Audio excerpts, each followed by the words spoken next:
Good morning po sa ating lahat na nanonood ng videos na ito. Saan bansa man kayo, good evening and good morning sa ating lahat. Ito po naman araw ng Sunday. Ano naman po natin pag Sunday, kailangan natin na pag-devotion about Word of God. Kaya ito, gumawa ko na akong video para makarinig kayo sa mga salita ng Panginoon na kahit sa malayo kayo, makakaabot kayo kung may cellphone kayo. Kaya itong message na ito, napakaiksi lang. Ito yung pinapangat ako ng revival. Panahon na upang manumbalik sa Diyos. Kaya, mga kapatid, lagi natin tandaan, kapag ang Panginoon na naan sa atin, kung gagamitin man tayo social media, kung ano man, magpagamit tayo kahit hindi, kasi yan ang nais ng Panginoon na magkaroon tayo ng relasyon, kalooban niya masunod.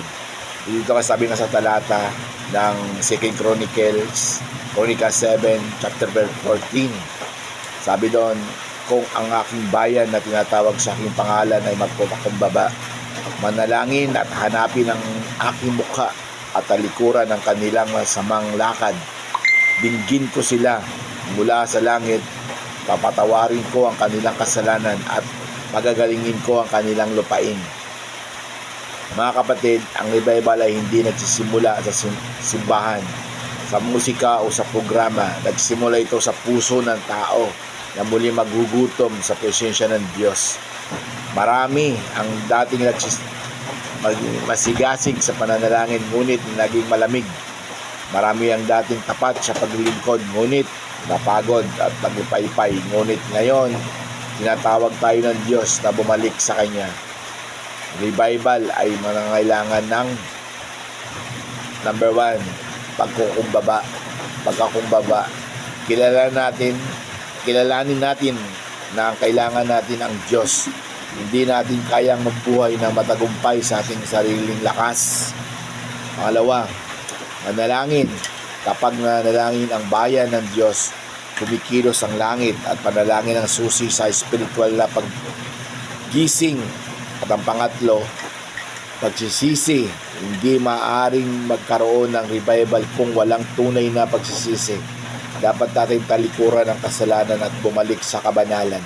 At ang pangapat, paghahanap sa presensya ng Diyos. Higit sa pagpapala, hanapin natin ang Diyos mismo, ang Kanyang presensya, ang tunay na kailangan ng ating buhay.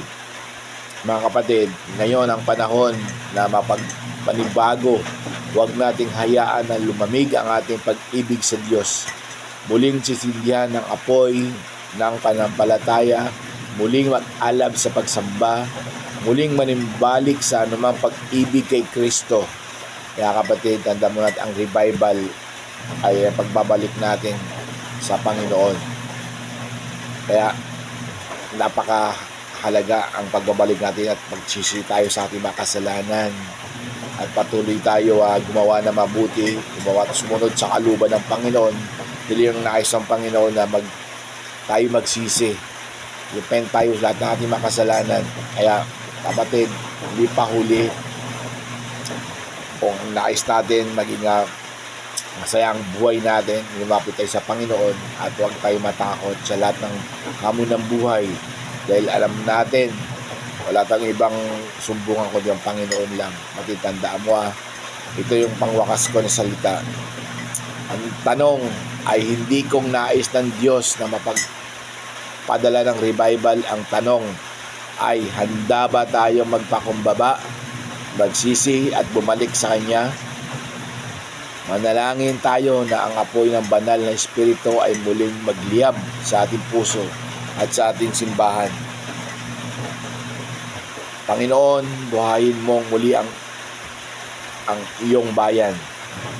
Naway maging mapapala ang mensaheng ito sa inyong pangangaral at sa mga nakakarinig nito. Kaya salamat sa Panginoon sa mga message na to na nagpapalakas sa atin spiritually, emotionally, physically, na nakakarinig tayo ng Word of God, na may mga ginagamit ang Panginoon para sa mga tao na hindi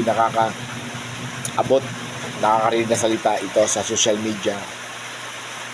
Kung ginagamit ka ng Panginoon, magpapagamit ka. Dahil alam natin, dito sa social media, maraming nanonood. Kapatid, tandaan mo lagi, kung ikaw ngayon nanonood, pagsisiyan na natin bang kasalanan. Babalik tayo sa Panginoon. Mahal na mahal tayo ng Panginoon. Kaya kapatid, lagi na natin tandaan, ano mang hirap dumating sa buhay natin, kung wala ang Panginoon sa atin, wala tayo.